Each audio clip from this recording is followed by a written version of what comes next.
তো হ্যালো বন্ধুরা, welcome to gem news. আজকে আমরা প্রথমে কথা বলবো রিয়ান পরাগের বিষয়ে। ইয়েস গাইস, রিসেন্টলি হয়তো তোমরা দেখেছিলে রিয়ান পরাগ ড্রেসিং রুমে ব্যাপিং করা ইস্যু নিয়ে সোশ্যাল মিডিয়াতে কন্ট্রোভার্সি শুরু হয়ে যায়। কিন্তু এটা নিয়ে এখন আপডেটস আসছে যে বিসিসিআই রিয়ান পরাগের উপর ম্যাচ ফিস থেকে 25% কেটে নিয়েছে। রিয়ান পরাগকে রাজস্থান রয়্যালস থেকে 14 কোটি টাকায় ধরে রেখেছে।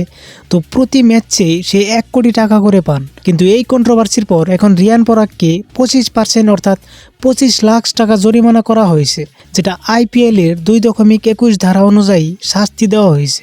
এনিওয়েজ, পরবর্তী খবর দিকে এগিয়ে যাই। বন্ধুরা, বর্তমান সময়ে একটা কি যেন অ্যাপ বের হয়েছে, যেটা কোরিয়ান দেশের অ্যাপ, নেম গিরিগো। তো এই অ্যাপের কনটেক্সট এটাই যে এই গেমটা খেললে নাকি মানুষ মরে যায়, মানে যদি তুমি এই গেমটা খেলো তাহলে তুমি মরে যাবে। এ কেমন অ্যাপ রে ভাই? অনেকদিন আগে শুনেছিলাম ব্লু হোয়েল অ্যাপের বিষয়ে, যেটা সিরিয়াস কিছুই ছিল, বাট এরকম একটা নতুন অ্যাপ বের হয়েছে যেখানে তুমি কোনো কিছু উইশ করবে, যেটা 24 ঘন্টার মধ্যে পুরনো হয়ে যাবে এবং পরে তুমি নাকি মরে যাবে। আসলে বন্ধুরা, এসব পুরোই ভুয়াবাস, সব মিথ্যে। আসল কাহিনী হচ্ছে নেটফ্লিক্সে একটা নতুন ওয়েব সিরিজ এসছে, যেটার নাম হলো ইফ উইশ কুড কিল। কিন্তু ওয়ার্ড থিংস আর দ্যাট কি এই জিনিসটা অ্যাপ হিসেবে প্লে স্টোরেও আছে, ইভেন অ্যাপ স্টোরেও আছে, যেটা থেকে মানুষ বিষয়টা সিরিয়াস হিসেবে নিয়েছে, রিয়েল লাইফেও ট্রাই করতেছে, কিন্তু সেরকম কোনো কিছুই দেখতে পাওয়া যায়নি। তো এখন আমরা কথা বলবো এক বিফোর ভার্সেস আফটার স্যাটিসফ্যাক্টরি ভিডিওর বিষয়ে। ইস গাইস, রিসেন্টলি একটা রাস্তায় এক ফ্যামিলিকে ভয় দেখানো হয়। এক গাড়িতে একটা ফ্যামিলি ছিল এবং একটা মাইনর ধাক্কা নিয়ে বাইরের মানুষটা এমনভাবে রেগে উঠে সে একটা লাঠি এনে গাড়ির কাচ পর্যন্ত ভেঙে দেওয়ার হুমকি দেয় যে তোমরা আমার গাড়িতে ধাক্কা মেরেছো, তো এখন টাকা দাও। পরে গাড়ির ভিতরে থাকা ব্যক্তিটি বারবার রিকোয়েস্ট করে যে আমার মেয়ে আছে গাড়িতে, প্লিজ আমাদেরকে ছেড়ে দাও। কিন্তু সেই লোকটা আরও ভয় দেখাতে থাকে ইনস্টেড অফ হিজ রিকোয়েস্ট।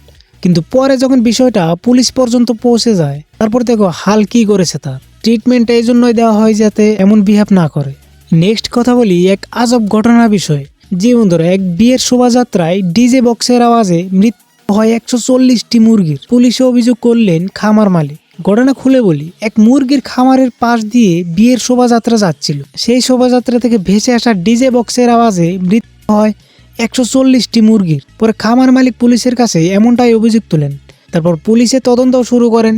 পুলিশে জানিয়েছে গত 25 এপ্রিল রাতে স্থানীয় এক ব্যক্তি রাব্বান বিশ্বকর্মার কন্যার বিয়ে ছিল। সেই অনুষ্ঠান উপলক্ষে শোভাযাত্রা বার করা হয়েছিল। মুরগির খামারের মালিক সাবির আলী জানিয়েছেন রাত 9:30 নাগাদ তার খামারের পাশ দিয়ে যায় শোভাযাত্রাটি।